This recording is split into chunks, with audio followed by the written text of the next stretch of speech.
Good morning to all. చాలామందికి English అంటే చాలా సులభం. మరి చాలామందికి ఇంగ్లీష్ అంటే చాలా కష్టం.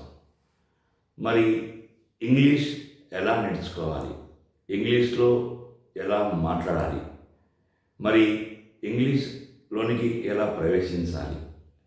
సో అందరం వారి మేము కూడా సులభంగా ఇంగ్లీష్ మాట్లాడాలి. మరి దీనికి ఎలా?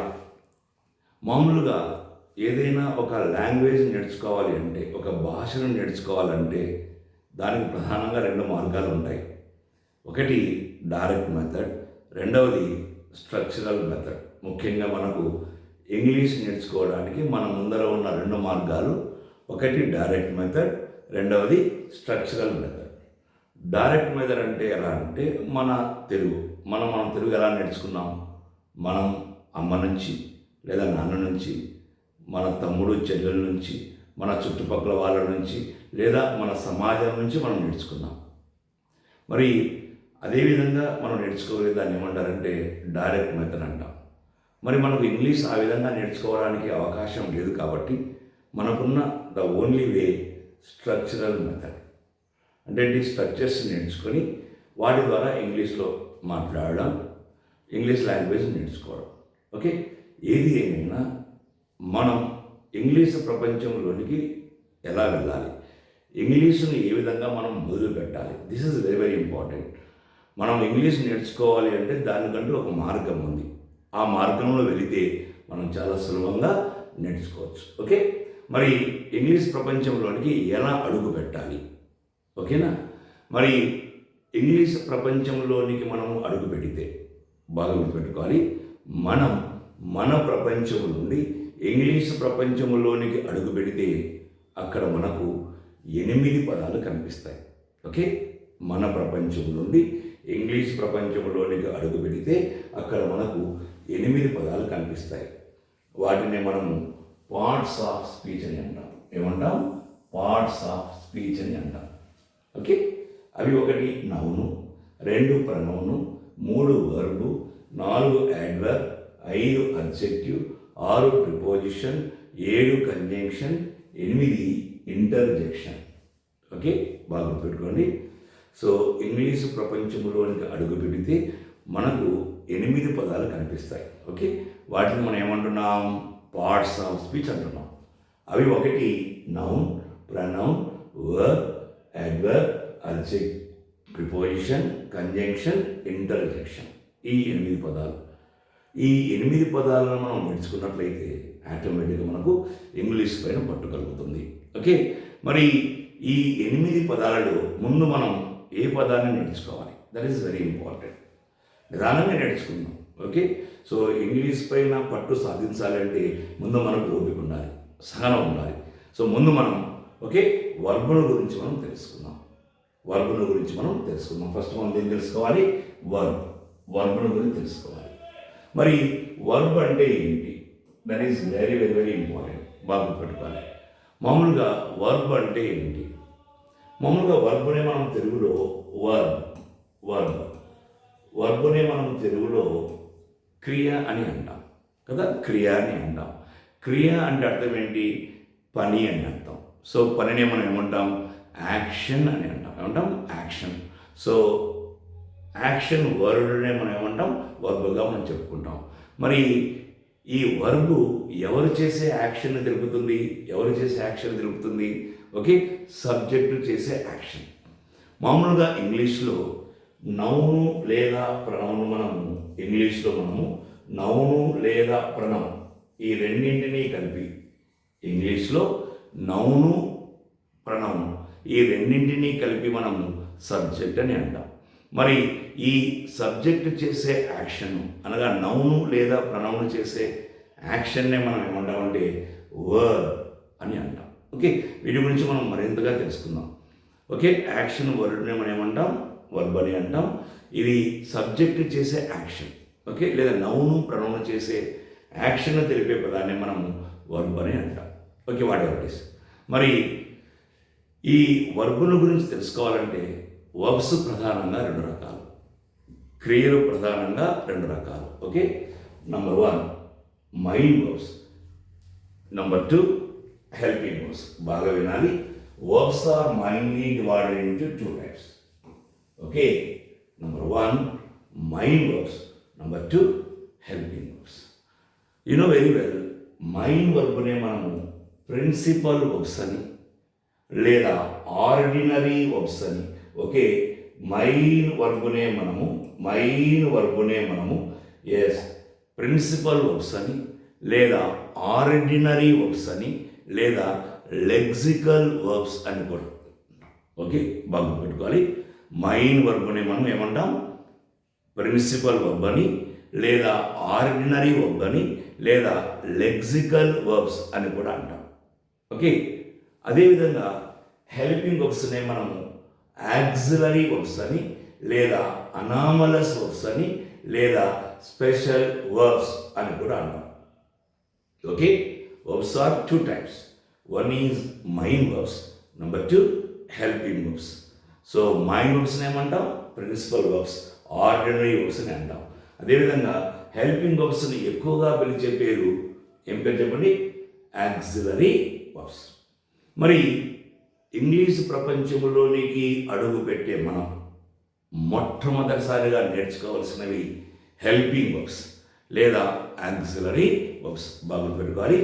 ఇంగ్లీష్ ప్రపంచంలోనికి ప్రవేశించే మనం మొట్టమొదటిసారిగా నేర్చుకోవాల్సినవి హెల్పింగ్ వర్బ్స్ లేదా యాక్సిలరీ వర్బ్స్. మరి ఎస్, బాగా గుర్తుపెట్టుకోండి. సో హెల్పింగ్ వర్బ్స్ లేదా యాక్సిలరీ వర్బ్స్ ఇవి మొత్తం మనకు 24 ఉన్నాయి. బాగా గుర్తుపెట్టుకోవాలి. హెల్పింగ్ వర్బ్స్ మనకు ప్రధానంగా 24 ఉన్నాయి. 24 చాలా ఉన్నాయి, కానీ ప్రధానంగా మనకు 24 హెల్పింగ్ వర్బ్స్ ఉన్నాయి. బాగా వినాలి. మీరు ఇంగ్లీష్ నేర్చుకోవాలి అనుకుంటే మాత్రం ఖచ్చితంగా మనం ఈ 24 హెల్పింగ్ వర్బ్స్ మనం నేర్చుకోవాలి. ఓకే, వాటిలో మొట్టమొదటివి బి యొక్క రూపాలు, బి ఫామ్ వర్బ్స్, బి యొక్క రూపాలు అంటాం. ఇవి ప్రధానంగా మనకు 5 ఉన్నాయి. మామూలుగా అయితే 8 ఉన్నాయి. ఓకే, అవి పక్కన పెడదాం. ప్రధానంగా మనకు బి యొక్క రూపాలన్నీ 5. Is, am, are, was, were. Okay, is, am, are, was, were. So what are be forms? Is, am, are, was, were. Next do forms, do యొక్క రూపాలు. ఇవి 3 ఉన్నాయి. Do, does, did. తర్వాత హ్యావ్ ఫార్మ్స్, ఇవి కూడా 3 ఉన్నాయి. Have, has, had. Okay, next modal verbs, ఇవి మొత్తం మనకు 13 ఉన్నాయి. Will, would, shall, should, can, could, may, might, must, ought, need, dare, used to. Okay, helping verbs ప్రధానంగా మనకి ఎన్ని ఉన్నాయి? 24 ఉన్నాయి. In English there are 24 helping verbs. They are be forms, is, am, are, was, were. Do forms, do, does, did. Have forms, have, has, had. And modal verbs, will, would, shall, should, can, could, may, might, must, ought, need, dare, used to. English ప్రపంచంలోనికి అడుగుపెట్టిన మనం మొట్టమొదటిసారిగా ఈ 24 helping verbs నేర్చుకోవాలి. ఎలా English మాకు ఎలా వస్తుందంటే వచ్చేస్తుంది. ప్రధానంగా ఈ 24 హెల్పింగ్ వర్బ్స్ మనం బాగా నేర్చుకోవాలి. Okay, so be forms, do forms, have forms, modal verbs ఇవి నేర్చుకోవాలి. మరి హెల్పింగ్ వర్బ్స్ను ఎక్కువగా పిలిచే పేరు ఏం పేరు? Auxiliary verbs. Auxiliary verbs. మరి యాక్సిలరీ అనగా అర్థం ఏంటి? హెల్ప్ అని అర్థం. యాక్సిలరీ మీన్స్ హెల్ప్ అని అర్థం. మరి ఇవి వాక్య నిర్మాణంలో మైన్ వర్బ్కు సహాయపడడం వల్ల వీటికి ఆ పేరు వచ్చింది. హెల్పింగ్ వర్బ్స్ ఏం చేస్తాయి? వాక్య నిర్మాణంలో మైన్ వర్బ్కు సహాయపడతాయి. హెల్పింగ్ వర్బ్స్ మైన్ వర్బ్కు సహాయపడడం వలన వీటికి ఆ పేరు వచ్చింది. సో వర్బ్స్ ప్రధానంగా ఎన్ని రకాలు అనుకున్నాం? 2 రకాలు. ఒకటి మైండ్ వర్బ్స్, రెండవది హెల్పింగ్ వర్బ్స్. ఇప్పుడు మనం హెల్పింగ్ వర్బ్స్ గురించి మనం నేర్చుకున్నాం. ఇప్పుడు మనం ఏం చేయాలి? మైండ్ వర్బ్ గురించి మనం తెలుసుకుందాం. ఓకే, మరి ఈ మైండ్ వర్బ్ బాగా గుర్తుపెట్టుకోవాలి. ఈ మైండ్ వర్బ్ ప్రధానంగా మనకు 4 రూపాల్లో కనిపిస్తుంది. ఓకే, మైన్ వర్బ్ ఎన్ని రూపాల్లో కనిపిస్తుంది? 4 రూపాలు. బాగా గమనించండి. A main verb has 4 forms. Okay, main verb యొక్క మొదటి రూపాన్ని మనము ప్రజెంట్ ఫామ్ అని అంటాం. రెండవ రూపాన్ని మనము పాస్ట్ ఫామ్ అని, మూడవ రూపాన్ని పాస్ట్ పార్టిసిపుల్ ఫామ్ అని, నాలుగవ రూపాన్ని మనము ప్రజెంట్ పార్టిసిపుల్ ఫామ్ అని అంటాం. Okay, a main verb has 4 forms. The first form present form, past form, past participle form and present participle form. So present ఫామ్ని మనము సింపుల్గా V1 అని, పాస్ట్ ఫామ్ను V2 అని, పాస్ట్ పార్టిసిపుల్ ఫామ్ను V3 అని, present participle ఫామ్ను మనము V4 అని అంటాం. Okay, మరి ప్రజెంట్ ఫామ్ తిరిగి మళ్ళీ 2 రూపాల్లో కనిపిస్తుంది. ఒకటి బేస్ ఫామ్, రెండవది ఎస్ ఫామ్. ఓకే, సో మనం ఒక ఎగ్జాంపుల్ తీసుకుంటే గో అనేది బేస్ ఫామ్, గోస్ అనేది s form. Went past form, gone past participle form and going present participle form. Play base form, plays s form, played past form, played past participle form and playing present participle form. Yes, బాగా వినండి. ఇప్పుడు మనం ప్రధానంగా verbs గురించి నేర్చుకోవాలి. అర్థమైందో అర్థం కాలేదో పక్కన పెడితే ఈ విషయాలు మీరు కరెక్ట్గా నేర్చుకోవాలి. ఏ విషయాలు? వర్బ్స్ అనేటివి ప్రధానంగా 2 రకాలు. ఒకటి మైన్ వర్బ్స్, రెండవది హెల్పింగ్ వర్బ్స్. మైన్ వర్బ్స్ ప్రధానంగా 4 రూపాలు: present form, past form, past participle form, present participle form. V1, V2, V3, V4. Present form తిరిగి 2 రూపాలు. ఒకటి బేస్ ఫామ్, రెండవది ఎస్ ఫామ్. చాలు. రెండవది ఏంటి? Helping verbs. వీటిని మనం ఏమంటాం? యాక్సిలరీ వర్బ్స్ అంటాం. ఇవి 24. Be forms is are was are. Do forms do, does, did. Have forms have, has, had. Modal verbs will, would, shall, should, can, could, may, might, must, ought, need, dare, used to. Okay, ముందు మనం ఇవి నేర్చుకుంటే, ఇవి ఎందుకు నేర్చుకోవాలి అంటే English ప్రపంచంలోనికి అడుగు పెట్టాలి అంటే మొట్టమొదటిసారిగా మనం వీటిని నేర్చుకోవాలి. ఓకే, ఓకేనా?